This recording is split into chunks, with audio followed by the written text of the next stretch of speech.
top of my head. And then I went out from the car and said, I told them, if you want to take the car, they said, no, we want you. So I was fighting with the 7 and the weapon. But any of them, you look familiar to you? No, the language was familiar. Oh, language. The slang, kind of slang language was familiar. You knew that they weren't. I said, these are from Recounts, So they put me in the trunk of the car. And the car drove too fast. It was like, too fast. I was flipping inside the trunk. Don't go like that. And then I hit myself with the fire extinguisher and smashed myself here and here into my head and stuff. So I made the first call and I told the guard there in my house, I got kidnapped. Hurry up, call the police. And you might even see the car outside. This is the location, and I hung up. They heard the phone, and then they have the back seat of the car. They can open it from inside. Yeah. They can open the back seat and they can see me. So they said, did you make a phone call? I said, yeah, I did. To whom? I said, to my family. To whom is your family? I said, to my brother. Where's the phone? Give me the phone. So I gave him 2. I was having 3 mobiles. So I gave him 2. And then the third one I kept it, the iPhone. I wanted to keep it as much as I can, And the guy said, listen, I'm going to search you. If you have another phone, I will kill you. I will cut you in pieces. So he said, my God, I don't want to be cut in pieces, Just give me the phone. Give me the phone. I don't want to be in pieces, I want to be in one piece. But you told the guy, just to make the long distance call. Use the phone, don't make long distance. So the car was running like crazy. Then when we were driving, it stopped for a minute in a crowded area. Stopped. Then the guy came and to make sure that the trunk is locked, I don't know, maybe they were passing some information to each other, or maybe they got confused because they didn't know how to take the SIM card from the iPhone. Yeah. So they were telling me, and open, when they were like, open the back seat and say, how do you take the SIM card? And I said, I don't know, you need a needle to take it out. You cannot just take it out. So I think they gave the phone to another person, and the other person went to another place. And all this time, my family kept calling, everybody was calling, the office, the things, and this is what is helping later on in the story. Because this is to identify where is the actual location, Where were you? Yeah, where I am and stuff like that. So again, after we stopped a little, the car drove again. I was trying to escape in that little more crowded area. So I pushed with my leg. I was trying to push the top. The top. I couldn't. So it drove again into another road that's very smooth and it's going into one certain speed, like very fast. So I was trying, and I followed the wire that is going from the driver's seat all the way to the lock. The trunk. Yeah. So I followed it. But then I found a little plastic there, and then I said, maybe it's this one. As soon as I will hear another crowded area, I will open that one. Or maybe I will try in that area. So I tried it with my finger, and then the lock opened. The trunk opened? The trunk opened and did like, tick. So the light in the trunk was on, and I said, I'm sure now the guy has it in the dashboard on. The trunk is open. That's it, I am dead, I said, that's it. It was like scary. The car stopped. Stopped in the middle of the road, and then the guy came, and he went like, he opened the trunk, then he went back, like 3 steps back, and he was like, trying to figure out. how the hell did I open that thing?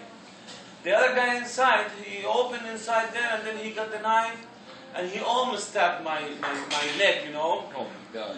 How in the hell you open the trunk? What did you do? And I was like, I didn't know how to defend, like from right or left, or which one is going to come, Anyway, the guy closed the trunk. We continue. After 30 minutes, we stopped in a farm. Remember, I left the house at 10 o'clock. The investigation, when I arrived, or interrogation actually, you can call it, in the farm, started like around 2 o'clock. And they didn't get me out of the trunk until 4:45 or 10 to 5 Imagine the evening whole day time. in the trunk. Then they will bring me food, And I was like, I don't want food. And they would say, and I said, no, I just need the bathroom. And they didn't want to take me to the bathroom. So I said, okay, give me anything. I need to make, because I'm taking medicine. And I have to really go to the bathroom. So they gave me bottles, empty bottles and stuff. And I was like, You were still in the trunk? I'm still in the trunk. I said, how long am I going to be in the trunk? How long? And they said, no, we're trying to fix for you a room, Anyway, I thought that these people are, I asked them what's going on and stuff, and they said, there is a lot of people that maybe you owe them money. I said, I know myself, I didn't they didn't take any money from anybody, But anyway, if there are people saying that, I want to see these people. No, you will see them. Don't worry, you will see them. They got me there. Before evening, for 10 minutes, they got me into a room. That room was so terrible. It has only a window that is nailed with a nail, and the door is very terrible, and the room is all dusted. And it's like maybe left over from food for animals or something like that. And a mattress that is maybe 200 years old. You just sit on it, and then the flies comes out, Like bed bugs. Like little cockroach for Was it straw in it? Yeah, it was like, gosh, how long am I gonna stay here? I'm just like, it was like, am I gonna stay here for the rest of my life? It was. Anyway, they kept telling me I'm gonna see the people every day. Then after, immediately, the first day they caught me, evening time, they start celebrating outside. You could hear them celebrating. Shooting in the machine gun in the air. Woo! Wow! It's like they caught, I don't know who. By the wedding. Yeah. Like a wedding. It was a shotgun. They were happy. They Shotgun were wedding. happy.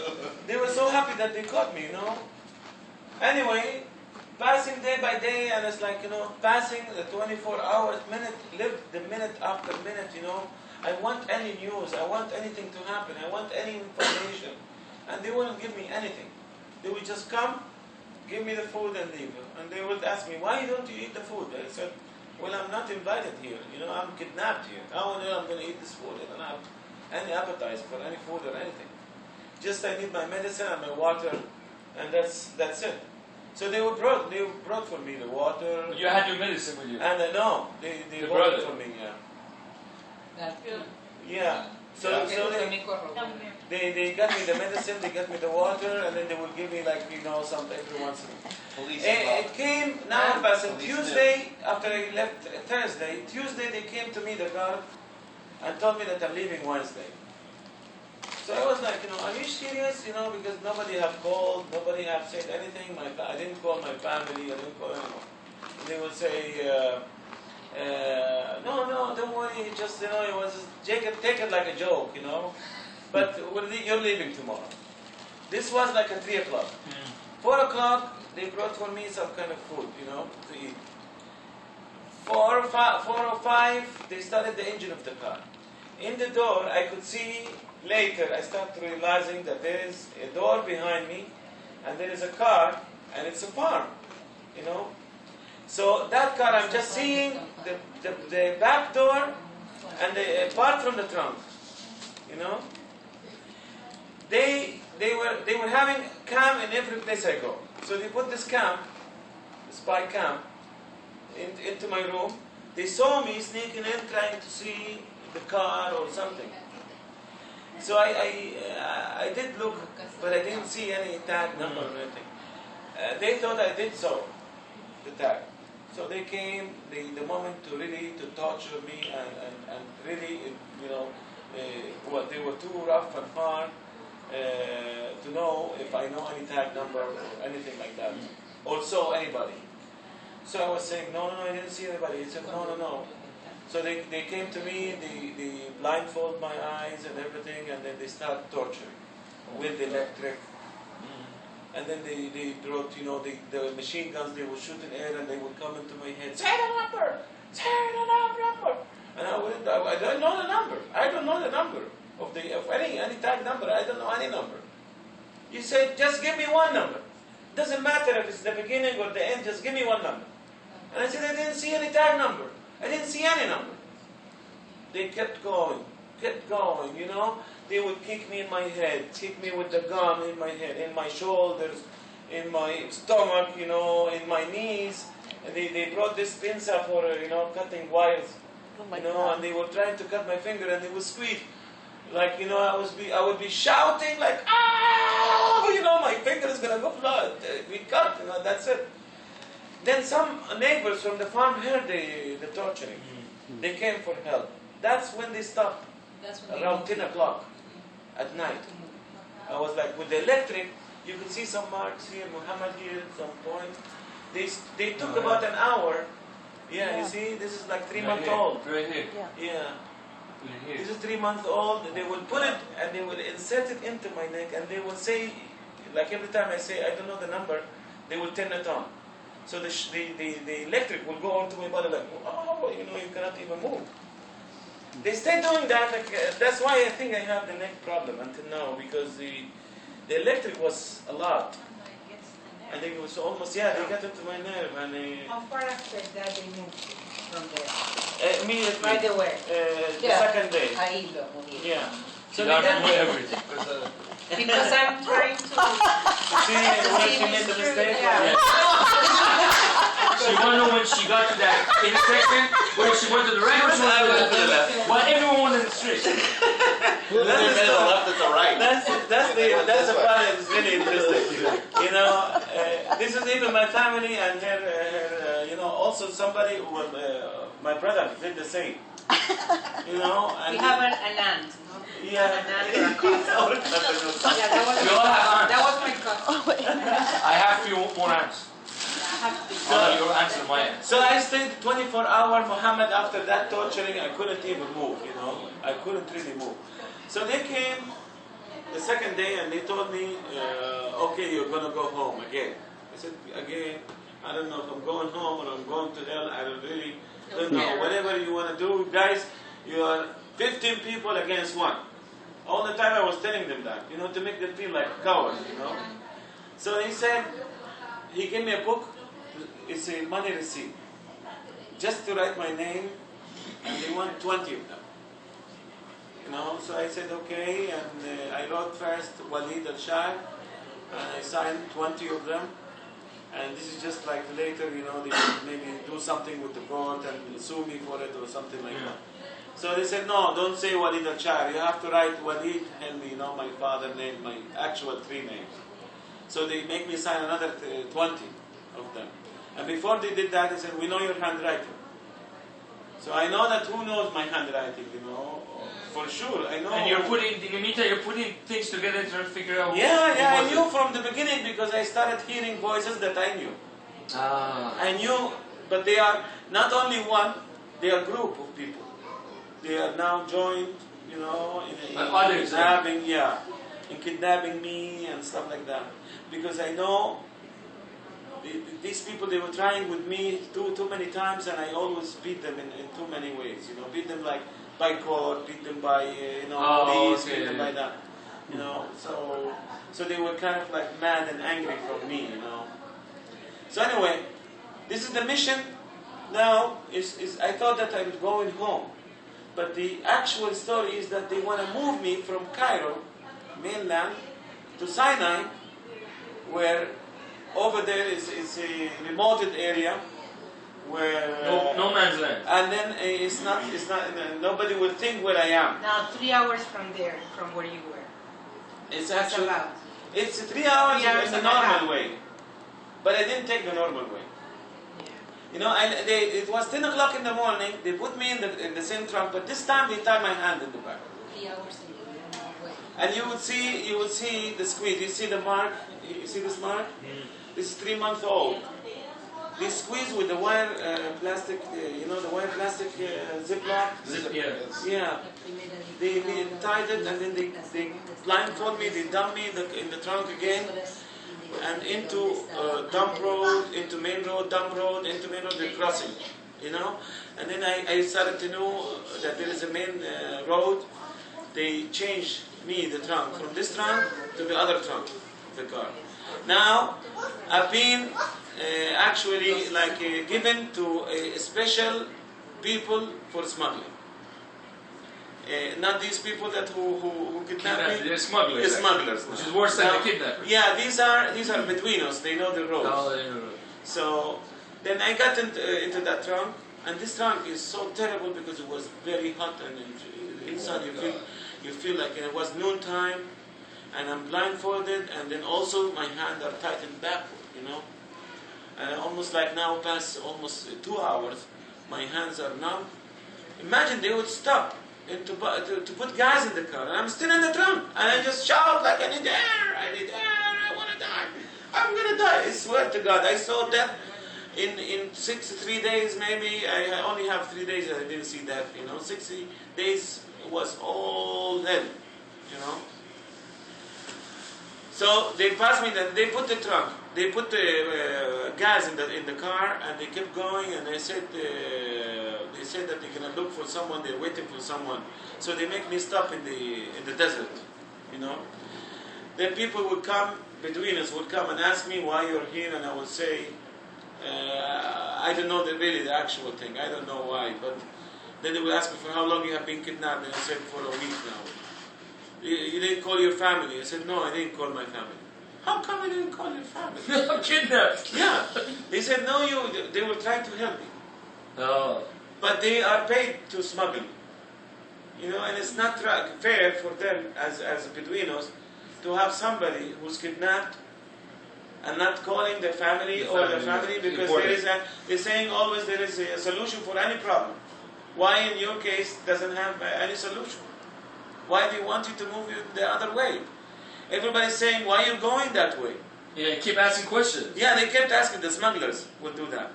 Anyway, the guy was nice, he took me out, and then he cut the wire, and then he put me again into the car, again into the main road. I know the roads, I hear them saying the roads. Then immediately I have to stop in the car and then walk into the beach with them, blindfolded and with 2 guys armed, into a boat, fishing boat, into a room in the fishing boat. They dumped me inside there. It was like, this room is like for, after you fish, you dump the fish there. But it's not for fish, it's for other stuff now. It's for, drugs and smuggling, weapons and stuff like that. So I stayed there, and the boat started sailing. Did the boat have ladder? Were you on the bottom part of the boat when they have stairs down? No. Or you were on top? No, there is a room. But you had to go down. Yeah, we got down, not down by stairs. It's not by stairs, but down. Like if I stand up like that, the door is here. It's a cabin. It's a cabin. It's like a cabin, so I have to It's go a storage up. unit or catch. It's like a storage, exactly. Yeah. Storage for the fish, Yeah. Where they put A well. Yeah, it's a well. Yeah. So I got there like around 8 o'clock in the evening. Did you know where they were going? The guy came to me and he was trying, and we were trying hard. We made like almost for 30 minutes trying to call any number of my family. And the guy would tell me like, listen, I'm sorry, you look like my dad, I want to help you, but you don't remember any number of your family. I would have called them, and we were trying the number, and I don't know any number, I didn't remember. Because you are used to use I just used to call everybody, number 4. 4, 5, 6, 7, that's it, problem. By 8 in the evening we got there. It was very weird because we got to the beach, and then we had to, in the middle of, it was cold, it was freezing cold outside, and then I had to take off my pants. I have to put it in my shoulder, and then they told me you have to go down the water, walk toward the beach, in the water. So we have to go down. The guy who's armed, his neck was with me, and he want to take me or lead me. Escort you to the beach, exactly. So we went down, and the water is like up to here now, and we had to walk on the beach like the guy said, you have to run because then you will feel cold, And where was this place that they let you out? They took me from a place that's called Suez, close to Suez Road. They crossed. You saw it on the map. Yeah, you just saw it in the map. And this is before the Suez Road, canal.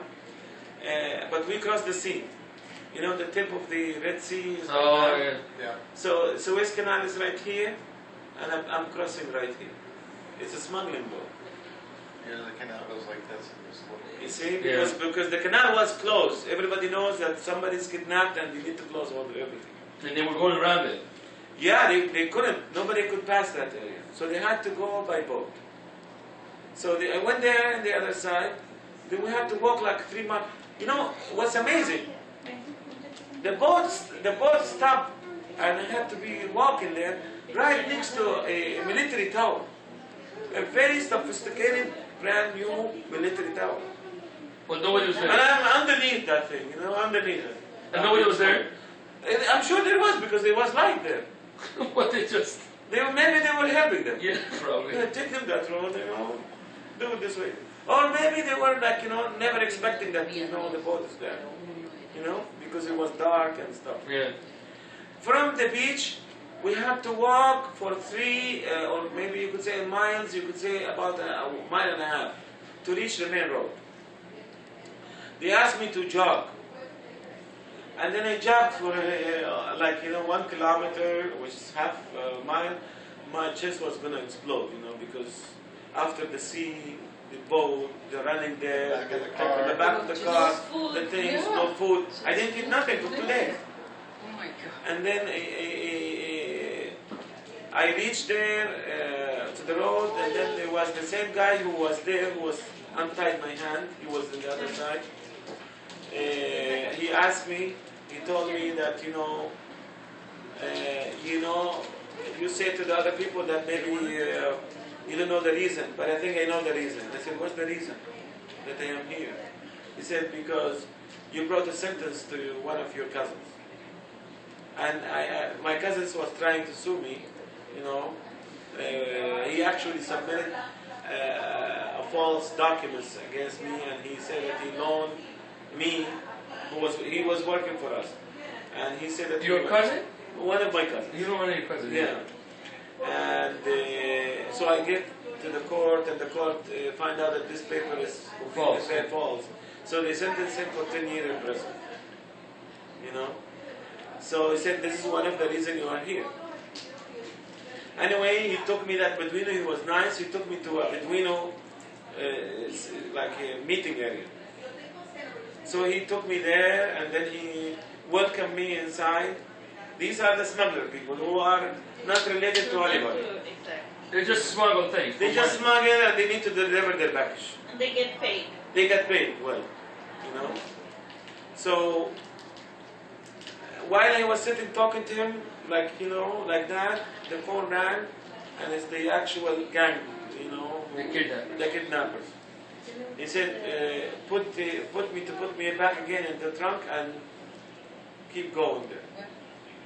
So they changed exactly Muhammad to me from one trunk to the other 7 times. Oh my God. They crossed the sea to the beach. To the beach, and now I am in the desert in Sinai. But each area in Sinai, they will be like this area for Chuck, the second area for Mona, the second area for Muhammad. So they would, they will reach Chuck area, then the guy will stop the car, and then they will change me to another car. Because that was somebody else's area. Yeah, that's somebody else's area. They kept doing that. I left from the main area at 10 o'clock at night, daytime. I reached there 4 o'clock in the morning.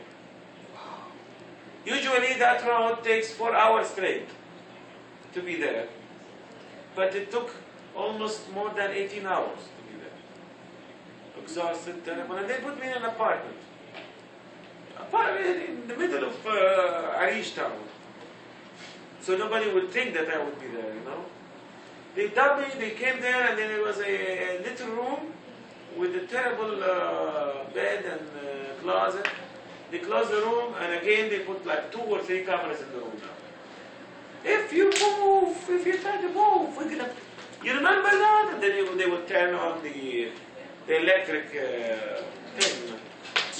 You remember that? Remember? Okay, don't move from the bed. I swear to God, Muhammad, I couldn't move from the bed. Straight. 2.5 weeks. And I am there in the bed. That's why my knees are like, I'm there. And there is no, they cannot go on the ground, they cannot. I will be like just in the bed, just in the bed. You know, and when they come, I have to face the wall and cover myself. Like, you know, this is the wall, I will face the wall like that. So you don't recognize it? Yeah, and then I will put the cover on my head. They will talk to me from the back. The worst part is like sometimes they do some noise. And you would think that somebody is going to take something, chop me or kill me or stab me or, you know. It depends of also the kidnappers. There are a leader and there are also other staff members, you know. So the leaders, they will come, he will talk to me. But then I was worried more about the staff, that they would do something stupid, you know. So I stayed in that area for 2.5 weeks now, telling me that I was going to call my family. It was actually after 2 weeks since I was kidnapped, they told me that I was going to go call my family. And now we know what you're going to ask your family. I said, what? He said, you know. I said, I know what? I don't know anything. I've been telling you every day I want to talk to my family, and you guys didn't want me to talk to my family. You know, and I don't know what you want. You told me first people were going to come to talk to me, but nobody have come. He said, okay, now you're going to go and talk to your family and just ask them. You know, at the beginning he said $4 million. And I said, $4 million, that's it, I'm staying here for 400 years. You know, I'm not going to have this money.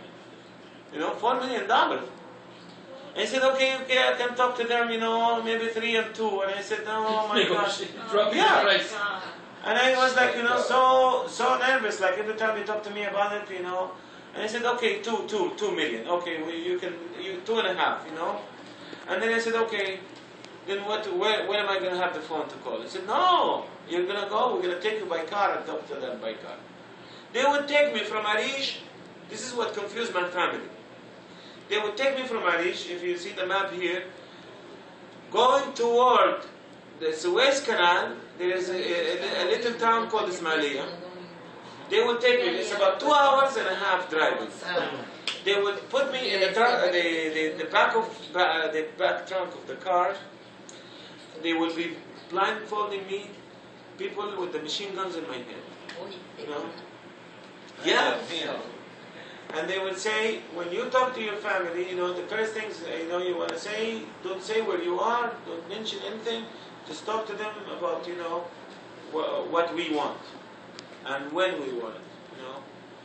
So they said, just ask him for $2 million. And I said, okay. Then they gave me the phone, and I was trying to find the telephone number of my brother. I couldn't, so I had to call Cicely. The first call was to her. So they kept the iPhone? No, I don't have my iPhone. I give it to them. Oh, but they gave you another phone.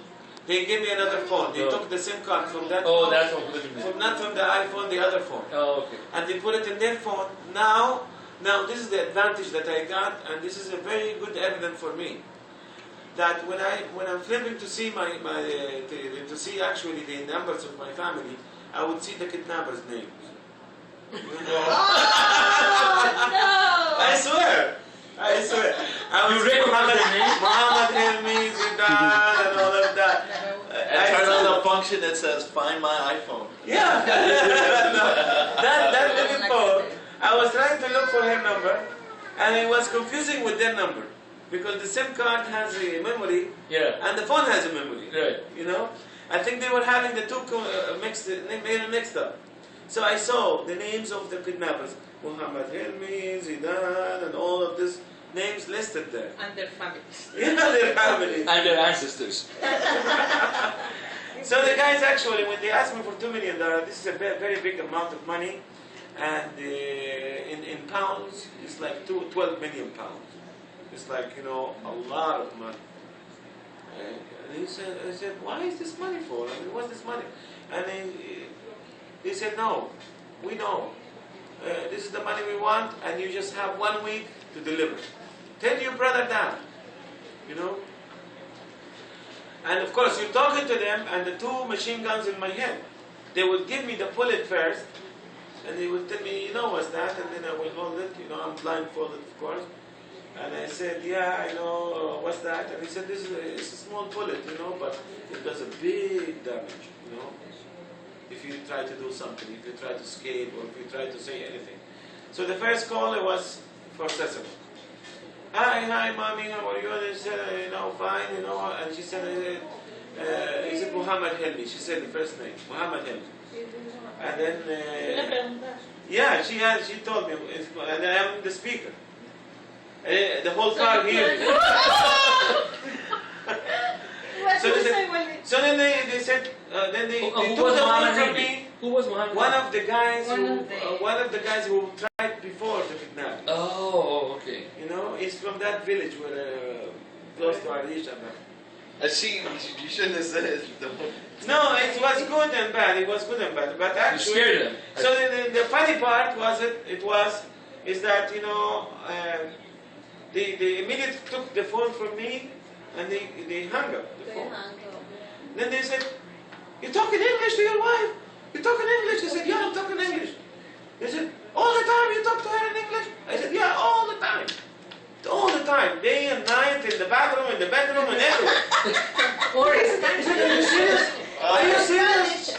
Are you serious? You're talking 24 hours to your wife in English?" And I said, "Yeah, 24 hours. What's wrong? What's wrong with They that?" didn't know that she was not Arab. Yeah, but they know the same. I'm sure they know my wife. I'm sure that I'm married. They know that I'm married to a foreigner or whatever doesn't speak an Arab. But for them, it's like I should have been speaking Arabic long By time now. Because they want to understand what's going on. What is wrong with you, woman?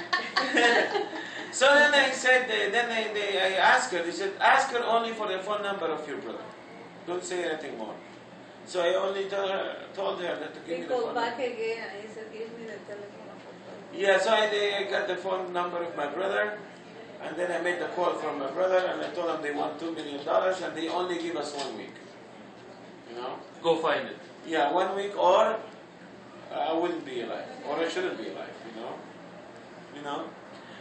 So immediately after I finished the call, it was the first phone call to my family. For 2 weeks, it was feeling like almost like 2 months. Because I was desperate. I wanted to talk to any of them. They took the phone from me and I fainted. Right there. Right there, I fainted. I didn't know where I am. I know that they were making jokes of me. They said, "Oh, okay, Walid, next week, in 3 days, he will go home." And I said, "Yeah, in hell, I'm going to go home with $2 million. From where I'm going to find this man? $2 million, that means I'm going to be 2 million years with you here, Might as well. So I woke up in the car, and it was in a dumb road, going back, and it's hitting something inside the car there, I woke up. So I was trying to at least fix myself and put my head up, at least to breathe, So I'm reaching some place, I don't see, and then all of a sudden I'm reaching the door there, I stop it! He was like, "Stop!" He said, "What? What's going on? What's going on? You're trying to escape! Come on! You open the lock! You want to open the car, the door! You want to try to open the door to escape!" And then you will hear the electric. The guy came, immediately grabbed me from my hand, put the gun there, and oh my God! And he said, "Listen, guys, I don't know. I am not awake, and I don't know even. I don't see even the door lock and nothing. I don't see anything, I'm just trying to put my head up." "You damn man! We thought that you are a quiet person, but you know what you want." And they would talk to me like that, It was a very damn long day. I got back there almost like from that call, maybe like around 2 or 3 o'clock in the morning. Back to that area. The same place. Yeah, it was actually, they moved me from the apartment, they put me in another area. It's more isolated area, so I called that area like Guantanamo, because it's only rooms. Yeah. Only rooms, and I sleep in a plastic mat like this size, and it's a very thin mattress, extremely hard pillow, man. This pillow that they make them like, Drug. yeah, hard like a rock. And I didn't like it because the cockroaches will come from underneath the door, or beetles or something like that. So in the room there were like some nails in the wall. So I would take all if there is any leftover of food, like if they leave bread with a piece of cheese, I will hang them in the nails. I will try to clean the floor with a piece of carton like that because I don't like dust. You know, the killing part, Muhammad, is that when you are really in that room, you really feel like you are in jail. Not only in jail, but you are in a cemetery because you don't see anyone. You don't talk to anyone. They just come down with the food for you. You pee in a bottle. They brought me, bottled water, and then I had to keep the empty one. So I drink from here and I pee here, in the other side, in the empty one. If I want to make a poo, then they will bring me a bucket and a plastic bag, and then I will make a poo in the plastic bag. This is when you were at the place, wasn't Yeah. it? Yeah, this was in the place where I called it Guantanamo, but actually... Guantanamo TV. Then later, they brought me TV. A later TV. I didn't want to get you in the middle. No. Yeah, they would get me, later they would come and talk to me, and then they kind of like me, the guy, the boss, they call him Stockholm Syndrome. Yeah, they start to like me because when they talk, they see like a different person than them. Yeah, I will talk to them like, not the same way they talk to me. Then they like me. Then they start knowing that, I am not the same person who they have been told I was, Mm-hmm. Like they told him that he's an asshole and stuff, and then when he sees me, he sees a different person, So he started dealing with me very nice, and he's the boss. So he will order everybody Was there, he was he the one that tortured you actually? He was the same one who tortured me, but then he felt sorry. He want to make it up for me, because he tortured me there, and then later he knew who was Walid. Then he started treating me better. He would always come and scare me, I will do this and that, how is my bad personality when it comes, this and so he started dealing with me, and they told him, please, I beg you, take me away from the quietness. I cannot resist it anymore. My mind will be exploding. I cannot resist anymore. That's it. I need either somebody to come and talk to me, or bring me any radio, bring me anything. Because Muhammad, you cannot hear anything. There's nothing there. There is nothing. You're just talking to walls. Oh my God. Walls and No books. nobody no feel nothing. what you're feeling. Nobody feel anything for you. Nobody feel any shit. Nothing. The Count of Monte Cristo. Yeah, they just bring the food and go. I would fight with them. When as soon as if I eat something, I would tell them, take the food. Don't leave it there. Because the ants immediately come in all shapes and all sizes. They would come and Oh my God. Yeah, the ants, at the beginning, every time I drink water and I want to go to the bathroom, I pee in the empty bottle. So they were like almost 6, 7, 8 bottles now. They're growing. And I told the guy, the guy will leave me for 2 days, and then the guy doesn't want to take it out. So immediately when the boss comes, I tell the boss, please, they look at, they keep the pee here, and I don't like it, I eat and I pray and I have the pee here, Then he said to the guy, come on here, don't ever say, I will never see you leave this. You have to always take the stuff out. So I told the guy anyway, please give me any TV or radio or any kind of something, make a noise for me, So the guy, he was like kind of a very good person. He brought for me, he brought for the guard, he brought for everybody TV. And dish and everything. So, for them... And that was day what? What number? This was like almost between the third week. No, the TV came in the second month, beginning of second month. Oh my God. So after 1 month. But it was a very strong month. And you cannot hear it because they moved me from, we call the Guantanamo to the tower. The tower is close to the beach area. It's fresh, but it's a terrible room. But I could hear the people talking in the street. And then I would hear the ships comes, Every morning I have to say hello to him. And the little one will come and I say, I always remember Nuri. I swear to God. A little one comes and says, it's very little, very like Sandrita size. Little lamb. Like that, And it's by time, Muhammad. It's like 4 or 5, 4 or 6, 4, 8, 3, or 8. You will hear that sound, And then you will hear other people talking in the street. So I like that area because it makes you feel like you're alive. You're outside. You're with a living, actual people. But there is no TV. In the other area, it's remote area, quiet. The guards, they have to put the TV too loud. Too extremely loud that I cannot even have a rest. Day and night is like, the volume is like, you cannot even hear anybody. So I told the boss, you brought me to TV, thank God, but then I cannot hear the TV. All I hear is the other TV.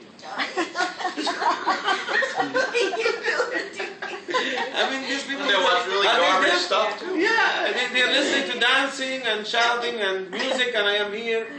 I don't want to listen to all this part, I want to be calm, or I want to listen to whatever things, Days start to pass by, and then 2 weeks before I left, the guy came, I even asked the guy later, I told him how long I'm going to stay here, if you know. After a month and a half being there. He said, well, I don't know. Well, he said, if you don't know, if you think I'm going to stay, very long time, why didn't you go kidnap my wife? Why didn't you go and kidnap my wife and at least I can be with someone? Because, I don't know why I am here and for how long I'm going to be here. They don't want to tell me nothing. Up to now, they don't want to tell me. So one day they want 12 million pounds, and I don't know what's the reason and for what.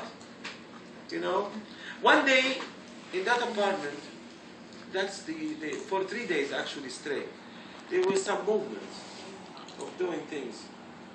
This is the part really where my heart really was going to go out of me. You will hear a woman come out and say, poor guy! Why you let him there? You are destroying his life. You're going to destroy our life too. Why don't you let him loose? Why don't you free him? Why don't you... That's when the police was already after them. The police was actually away in another area because they were looking in the area where I make the call from. Because of the phone. Because they were finding my phone, they make me do that twice. So they thought I am from in Ismailia. But they didn't want to go to Arish, 2 hours more. Yeah. So the actual woman, because they're building, it's like they're all related to each other. So I'm staying in a guy with his wife and his daughter there. And then the smugglers, and imagine, there is more than 15 people, and there are motorcycles outside going back and forth all the time, like all night, all day. Just, securing the place for any other reason, for any police or anything like that. But then inside is another story. Inside is like another story. You will see the family coming from down to this house, and they would know that a guy was kidnapped there. One time, I was lying in bed like that, and I would hear too many women came to the apartment, and then one old woman, who first was one child, was playing with a little car in front of the door, and then his mother came fast, and then she opened the door where I am. She took, and then she opened the door, and I was like, oh my God, and then I covered myself too fast, She was like, looking like that. She stayed for almost, she was shocked. Then what are you doing there? Yo, what am I doing there? Who's this? She was shocked. And who you know who she was? The mother or the guy's mother, who's married, who I am in his house. She closed the door fast, and then they immediately, in the same night, they moved me from the place. The woman probably didn't. They move me So and you then get they this give guy me out a of back. here. So, and then the other day I will hear that woman that says, poor guy, why you let him there? You know, why didn't you free him? You're just going to destroy his life, or our life too.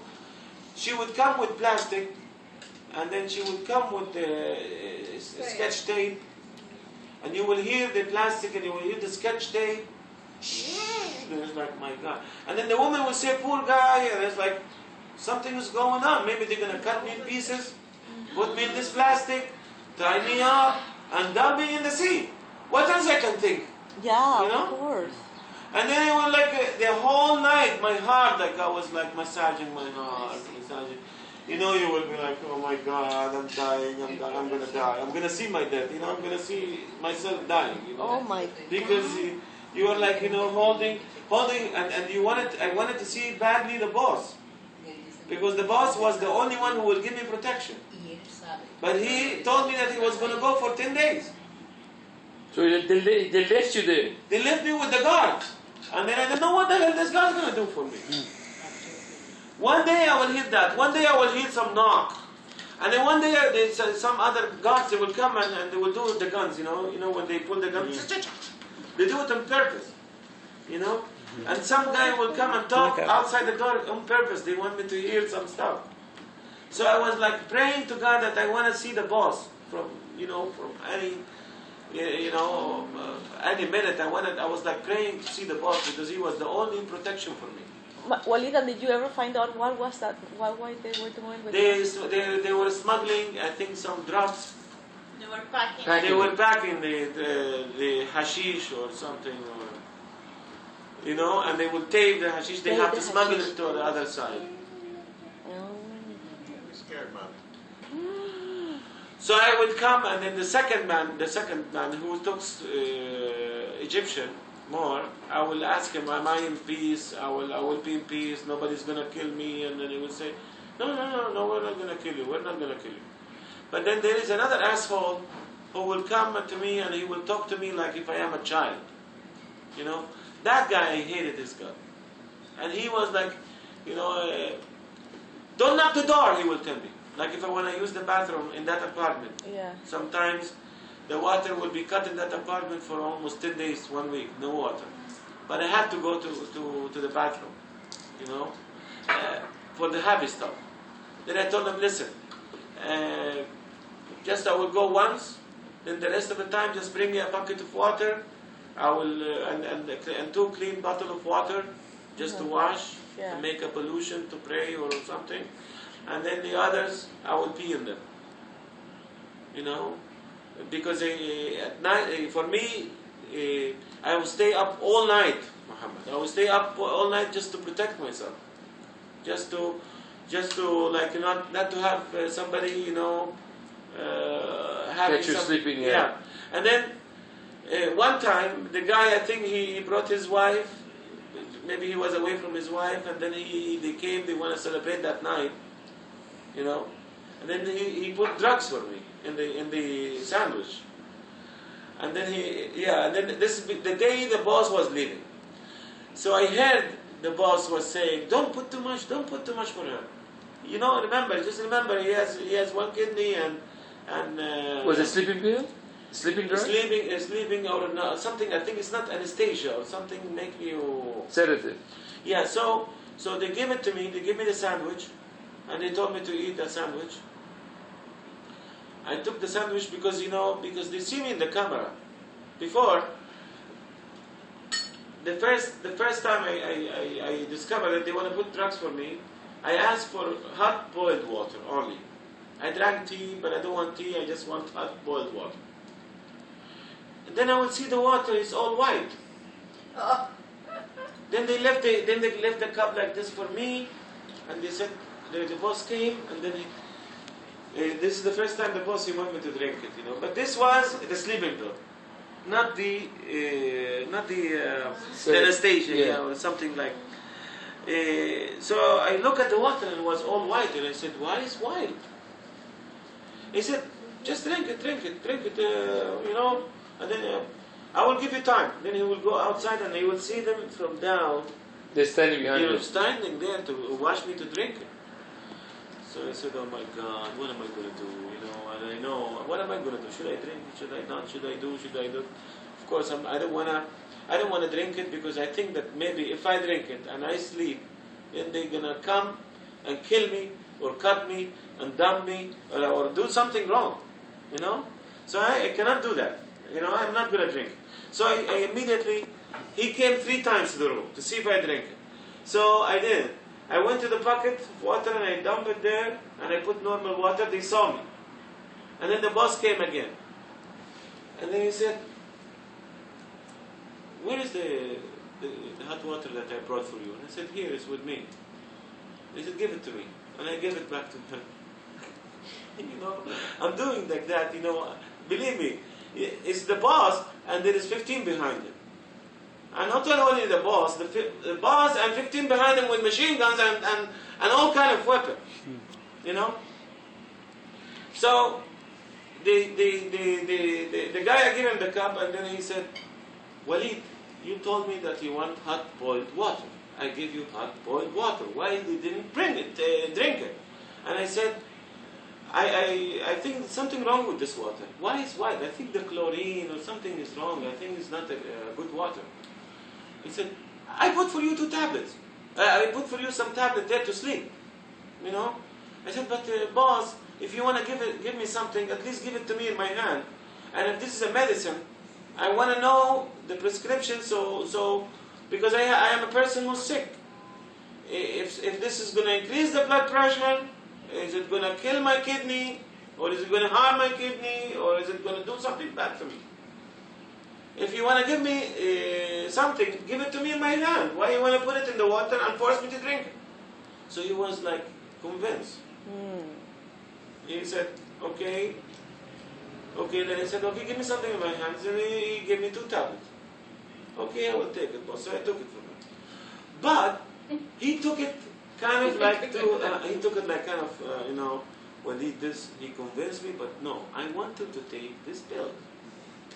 So they let me for almost like, I think the second day or maybe later on. This Egyptian guy came and he came to the room and he said, Walid, cover your face. Cover your eyes. Cover your eyes right now. And I said, oh my God, what's going on? And then I covered my eyes. Yeah. I covered my eyes and I was like, what's going on? One guy from the back, one guy from the front, and he said, open your mouth. And I, okay, open. And he stuck 1 tablet there. Swallow it, let me see. Swallow it. And they will grab my mouth. They will grab it. Swallow it. I swallowed it. Drink the water. You drank the water. And I am, of course, like this, Yeah. What's going on, I know that this is something to make me sleep. But then I wanted to try as much as I can to at least force it back. Yeah. So, in exactly 5 minutes. You fell asleep. No, I didn't fall asleep. But then I was trying to fight it back, but then I couldn't leave my hand. There was no force of any kind. If I want to stand up, I was like, like in a drug. I will do it. How can I go to the bottle of water to pee? And then how can I go to... I will do like, oh my God, and then I will use God help, God help me, God help me, God help me, and then I will do like that, and I will crawl, but I wanted to grab the bottle to pee, because when I am nervous, then it makes me want to go to the bathroom a lot. And I want to grab the bottle and I cannot grab anything. All my body is loose, that's it, it's all kind of like, No force. So I was fighting it, they were looking back. They were looking from under the door and the camera that I am fighting it and I'm drinking water, but then if I want to catch something, catch the bottle would fall and I was like, trying to at least, drink it, And I was fighting all the time, my God, God help me, God help me, I don't want to this way, I don't want to be away from, because I don't know what they want to do. It's like, wariness and stuff. And going back and forth, going there, and he said, this guy did not sleep. Tuck. Cover yourself. I was like, I cannot even cover myself. I put the blanket there on my head like that. Yeah. And I went like, I would put the cover like that and then, Walid, come on, cover your eyes. And it's like, cover my eyes. I cannot cover anything, And I would talk like, please, cover my eyes. I don't know. Now I start talking because I am forceless. There is no force. Then they came and covered me. Stand up. They used to make me stand up. Walk. And I cannot walk. It's like,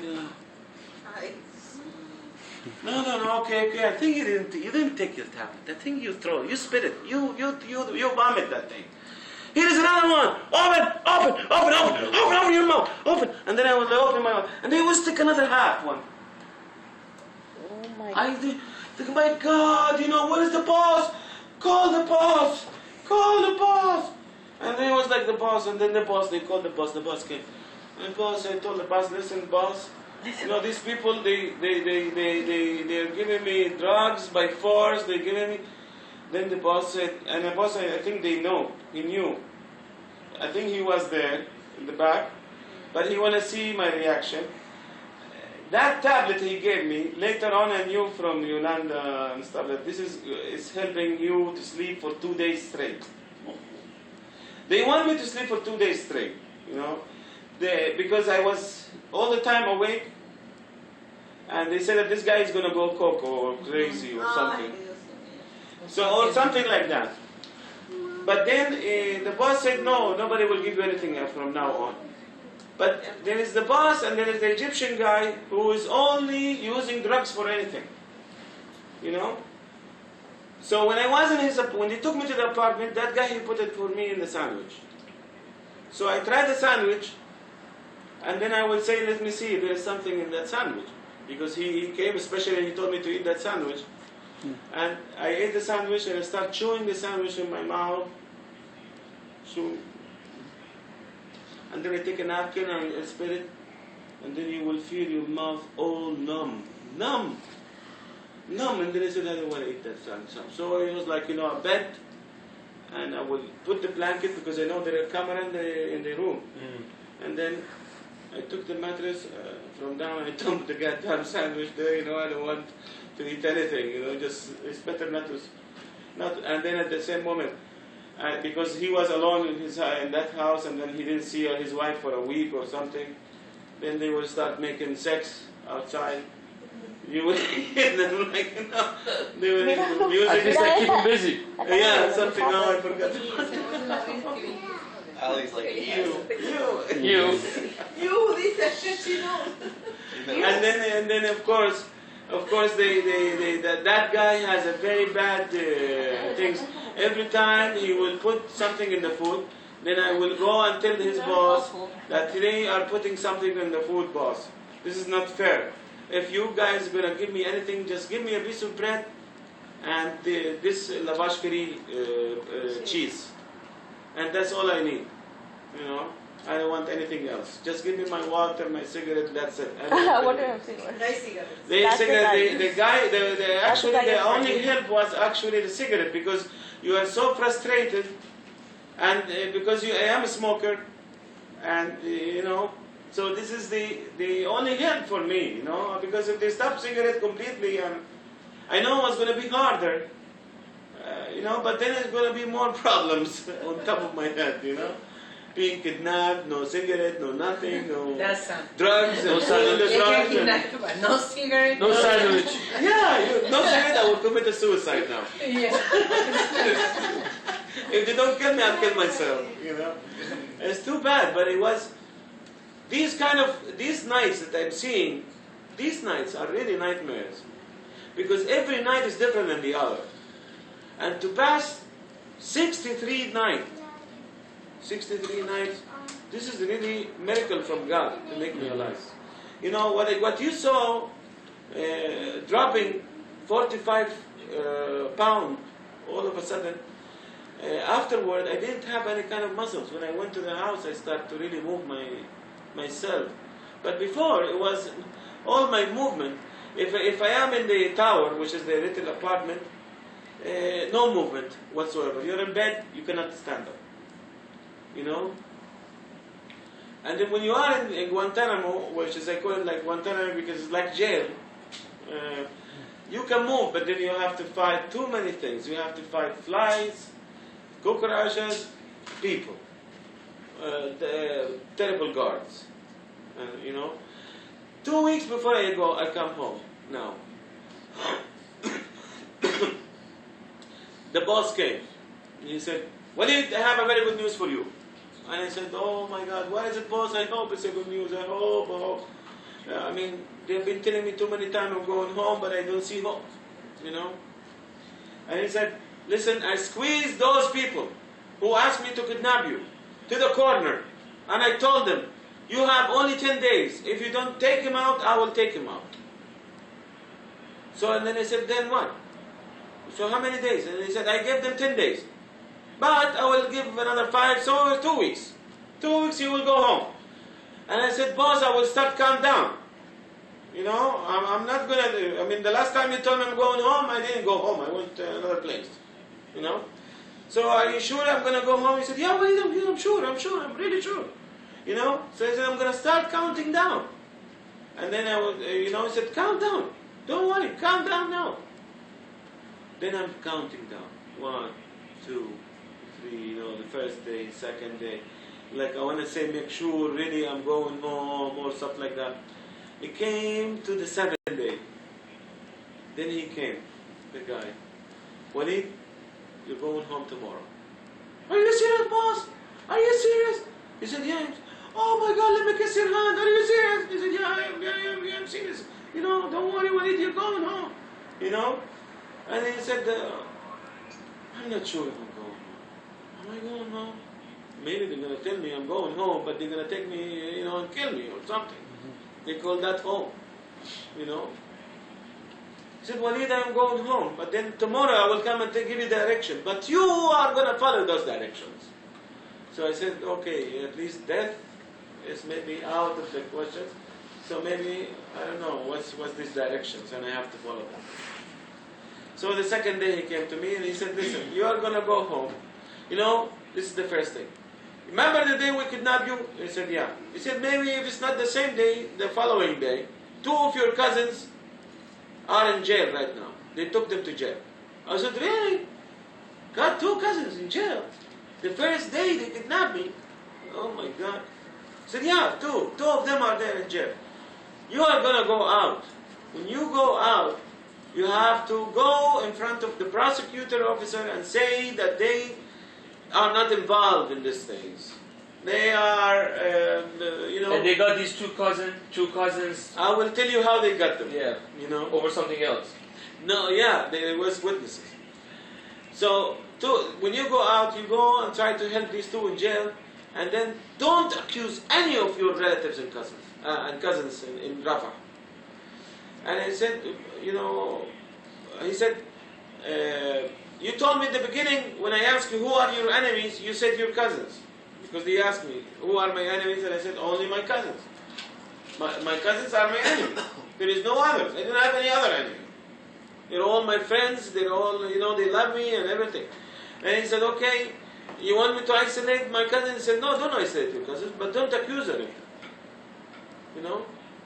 Then what else? He said, if you accuse them, or if you don't listen to what I'm saying, or if you even tell your wife, your closest wife, that you love, because I always talk about her with him, you know, I would tell him things and then he would be like, you know, I think he would say, you love your wife more than your kids, and he said, no, my wife and my kids are all the same level, you know, and you know, he will be talking to me about that thing, you know.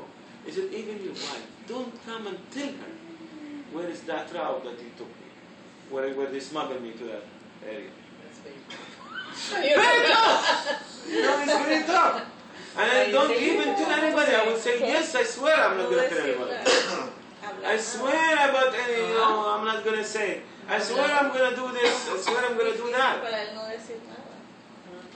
So the things he said, Walid, I like you because you are punctual in time, you are perfect in time, so I know that you are a different person than the person they told me, but listen to me and don't make any, I said, okay.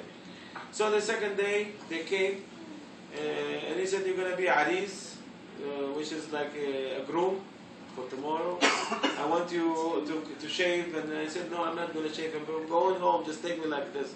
I'm going to go and take a very long shower in my house, and I'm going to shave my beard over there, and I'm going to do whatever I want. And he said, okay. Then he just, you need to cut your beard because you look wrong. Suddenly he became fashion consultant. And then I said, okay, because my beard was really like that. My eyebrows was going like this. And the hair was like, all kind of... You look like Sheikh. You saw the photo with Joseph. Yeah. I saw. You saw? Yeah. Look like a Sheikh. Yeah, he looked like, with the... So he gave me to trim. He said, just trim your mustache and make it look like that. So they gave me the mirror and they trim it.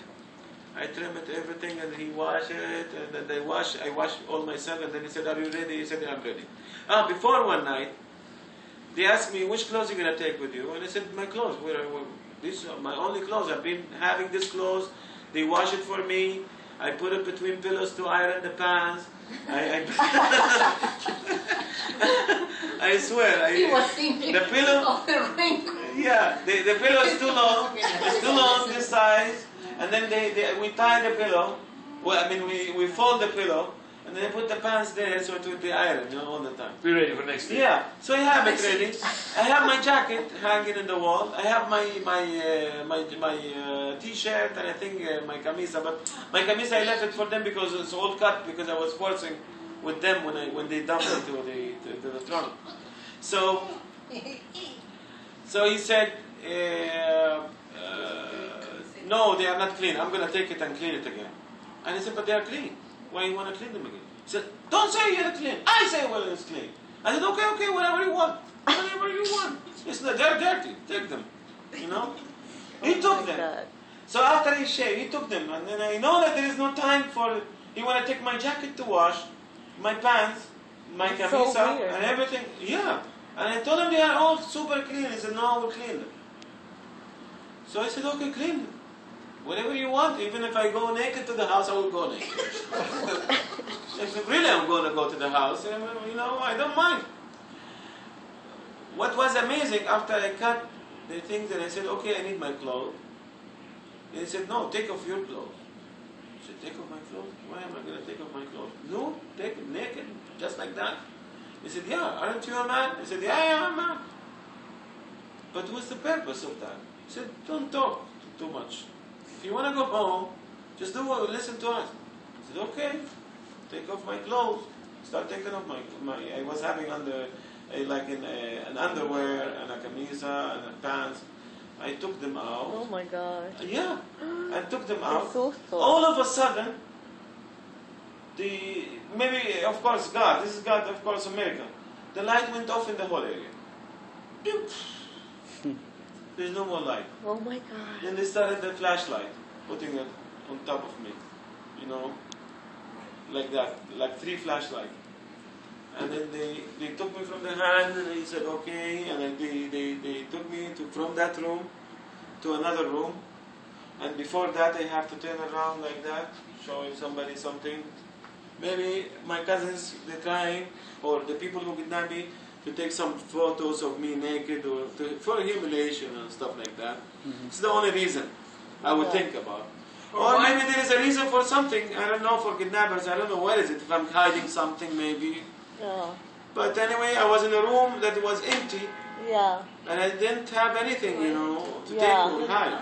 Yeah. So, I start wearing the clothes, I wear my pants, I wear my shirt, and then they came and they fold my eyes and they said, let's go. They put me in the car and they said, okay, we're going to take you all the way to Ismailia. You just need to cross to the other side of Ismailia by foot, through the bridge, And then they said, okay, whatever you want to take me, take me. But they couldn't go across the bridge? They cannot because they are smugglers. Oh, smugglers. So we went to the car. After 20 minutes, they said, Walid, listen, we changed the plan. You are going to go, we're going to dump you, we're going to put you in an area where you're going to take transportation to Egypt. You are right now in Arish. But remember, So you were in Rafah? You were in no, Sinai? I was in Arish all the time. But I just go to the suburbs of Arish. In Sinai. Arish, it has, the beach area and the outside area. These are the two places that they move me. So he said, I'm going to put you in Arish, like a bus station or a transportation station and stuff like that. And you, from there, you're going to go to Ismailia and you make a call over there. Don't call your family from here. There are people watching you and stuff like that. And you don't know them. There are people watching you and following you up to Ismailia. He said that. And I said, okay. So they give me £200 instead of I give them $12 million. Now they give me money. Wasn't a bad idea after. So they gave me the £200. Should have asked for more. Yeah.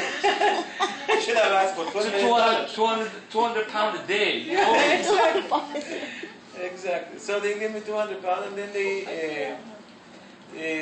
this is the most beautiful moment of my life, really.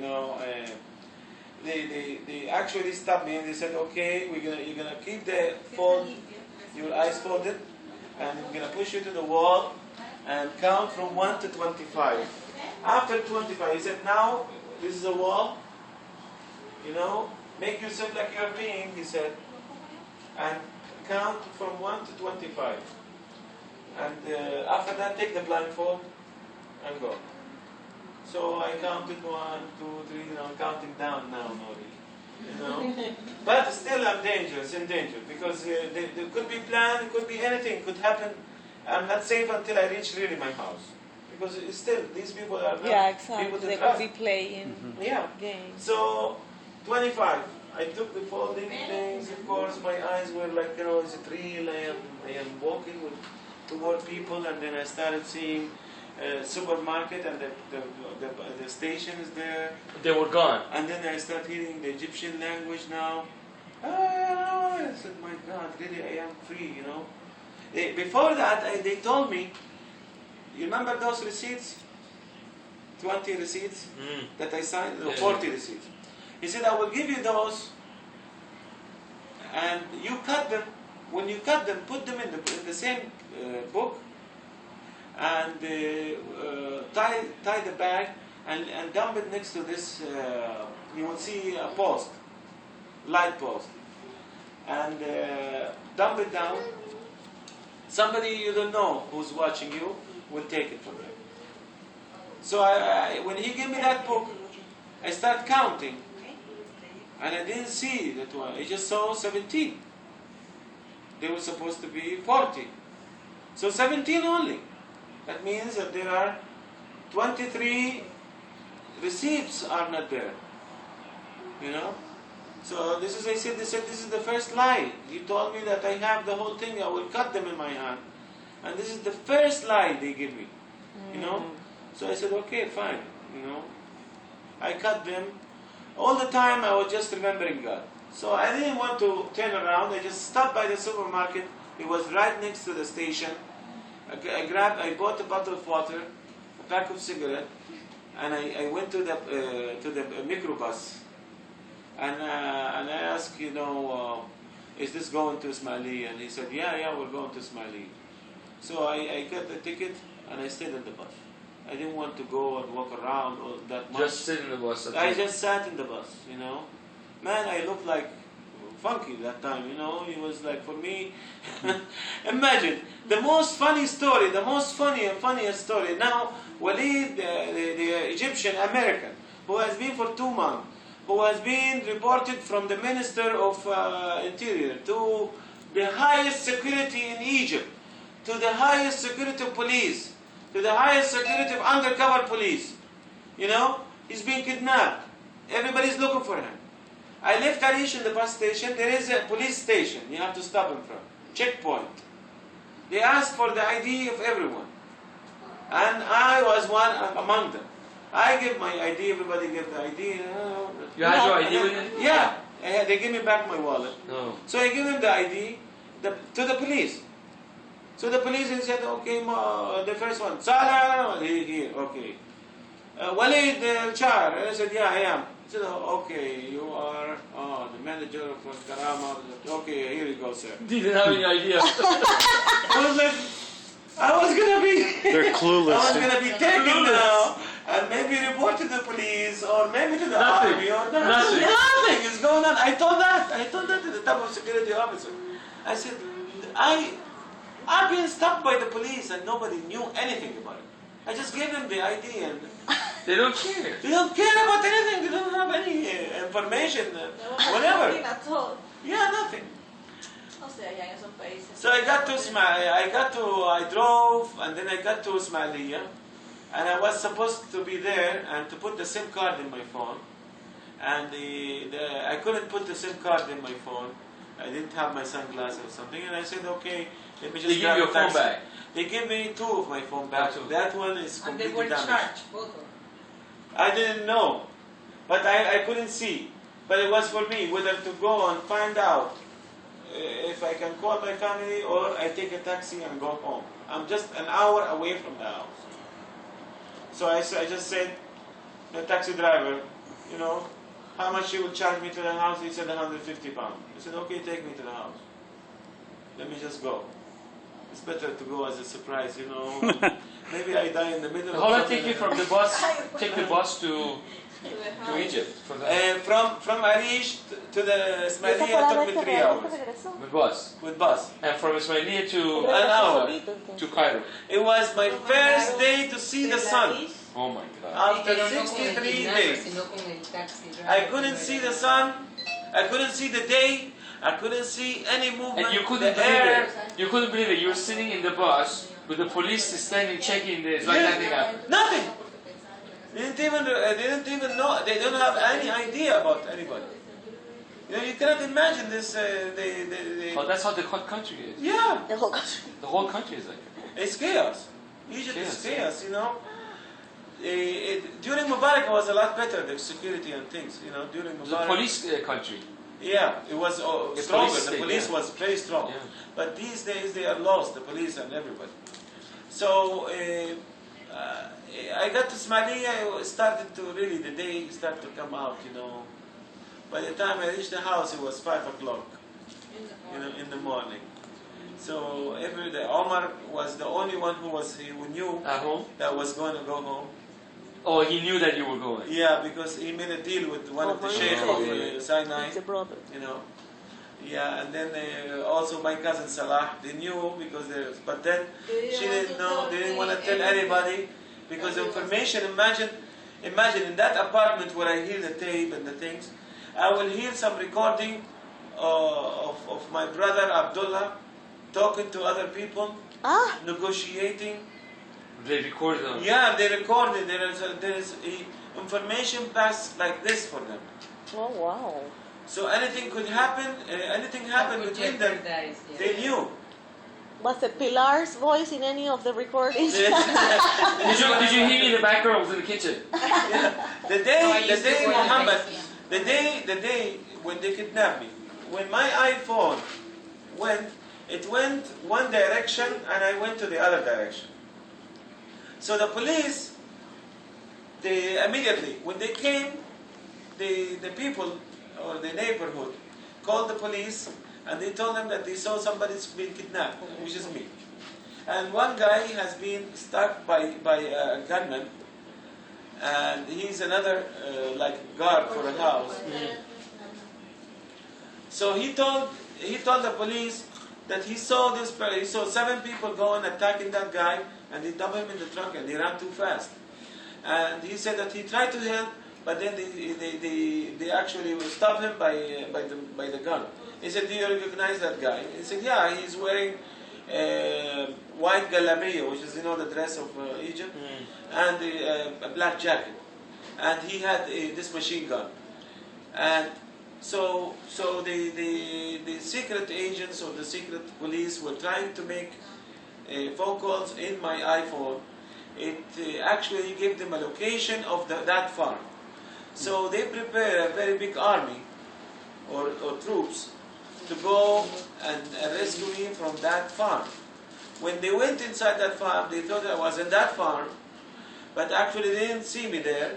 But they saw that guy who's wearing the brown and the black jacket. So they captured whoever was in there. Yeah, and they found 3,000 or 4,000 bullets, 4 or 5 machine guns. And they delivered to Muhammad. To Muhammad. These are the guys. These are the Very guys happy. that I have to go out and put them out from jail. So these are the same people who try to kidnap me. There is nobody else, you know.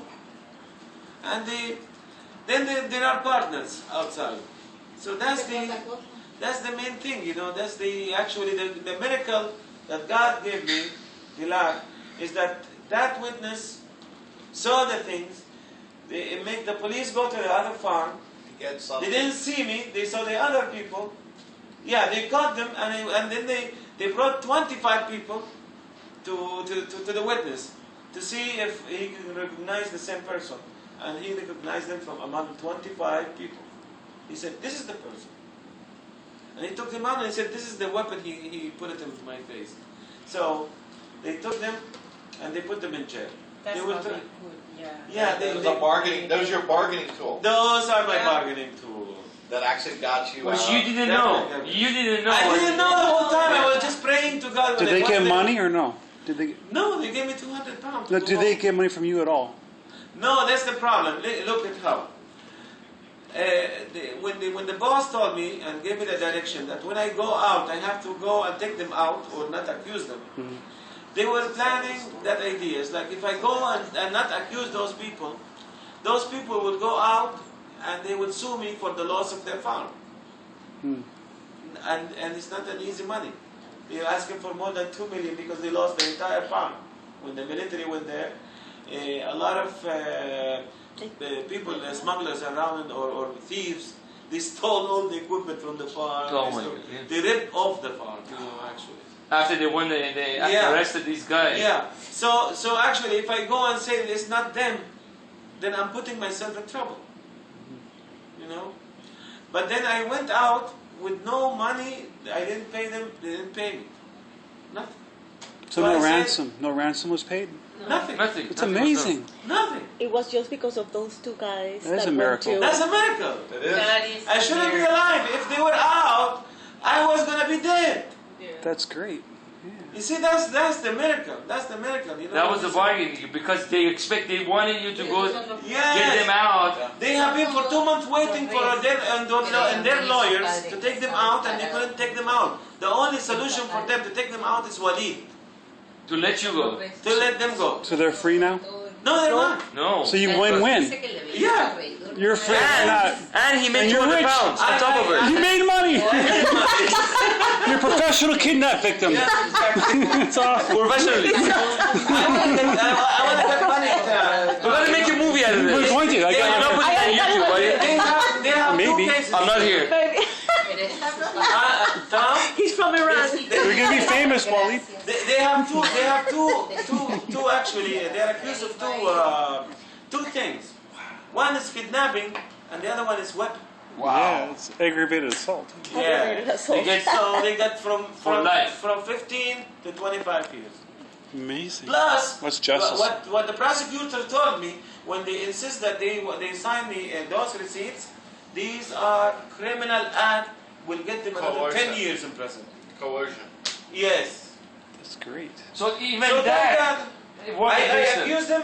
accused them just the day before I come here. So they're That's more. why he And came. left That's why the he country. came Because unexpectedly. then the family Because he was put in Oh, yeah, charge. yeah. They're more mad at you now than ever, probably. Yeah. Oh boy. You could never go This is back. far from over. This far, but I'm worried about my brothers or course. or business. They would burn. You or can something go like back, that. Joseph. You were. You So he put the I am charges really and he worried. came. Stop work. I know you. Really? But you need to hear your kids also Here. teaching here. Yeah. Your life is here.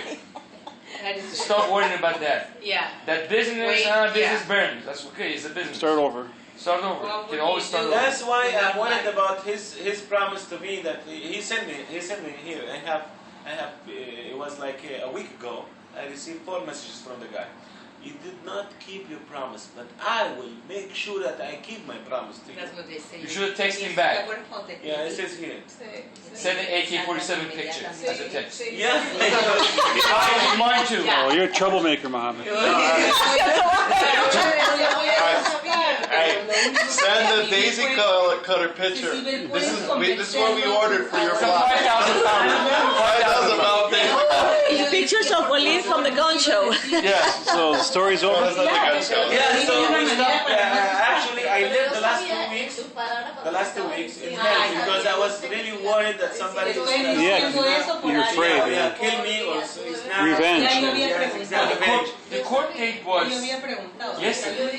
The day before yesterday. No, the court date is tomorrow. Court is tomorrow. But it was the last chance for me to go and help myself to go to the prosecutor the day before yesterday. They give you a So statement. I gave my statement and I left the second day. Yeah.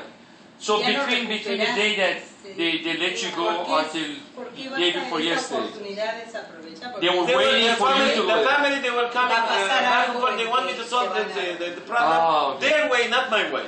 Oh, okay.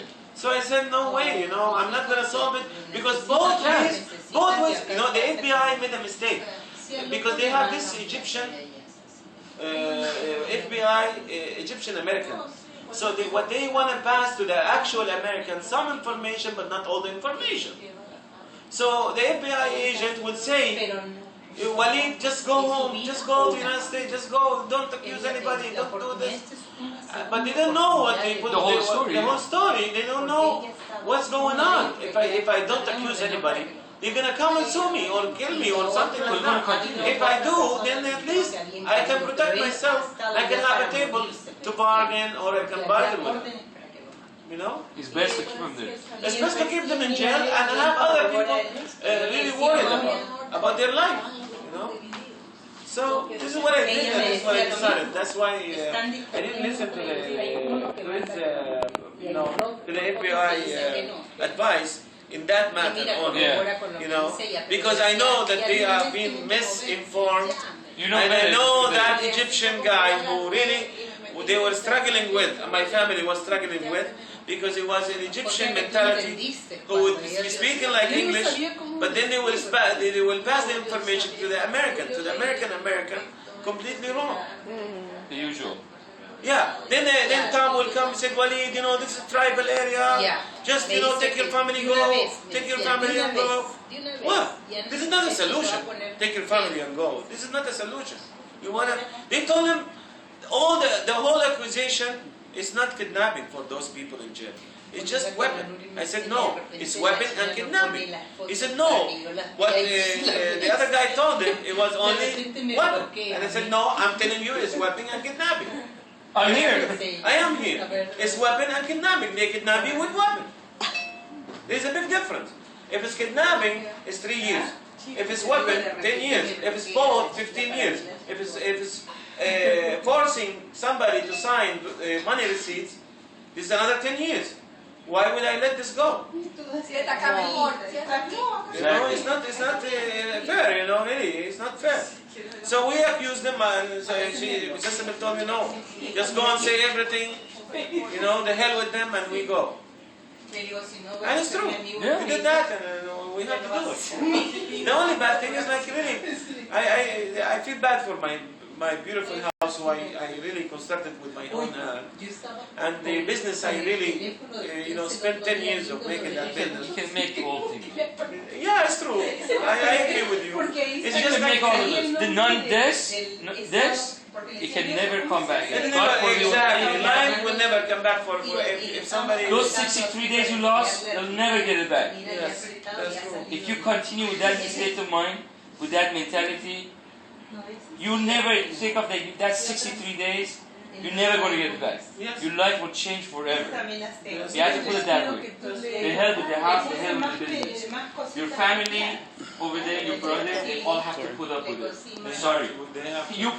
You spend your life in I Egypt. spent a lot of time there. Your kids were here, they were looking for you, they needed you, but I was there a couple of weeks with Jordan. Yeah. I know that. Yeah. I know that. I can see it in this kid. Right? Yeah, he was Being really. He was really. it's unbelievable. Yeah. You know, your family, you know, respect, but you have to come for it. I was telling those people, I said, when I was in that terrible room, I said, it's not worth any money, man. I don't want anything. Just take everything from me. Just give me my life. I just want to stay with my family in a small house, in a small room. Yeah, you give sign power of attorney to your brother and sell the whole thing. Yeah, that's what I think. That's what I'm gonna do. I'm just hoping one thing, that they are not gonna harm my younger brother or my older brother, because they are the only. They are there is my younger brother Abdurrahman. You know him. He's studying there. I'm worried that they will really take him or kidnap him or kill him or something. Can he go just go back until this thing? He goes to college. He goes to university there. Is that Abdul? And then my nephew, son. Yeah. But with this situation, Walid, in Cairo, the political situation, it's not safe for them to stay there either. Yeah, it's not. It's not. It's not. But if you with arms, you can defend yourself for strangers. But for people who really want to revenge, it's another story. Yeah, that's why they're very. These are professionals. They have to leave. 24-hour guards to really Professionals. protect you and have you. They have to, yeah. They have to leave that area too. That's the bad thing about it, you know. I captured your legend on film, so thank you. Oh, you're welcome.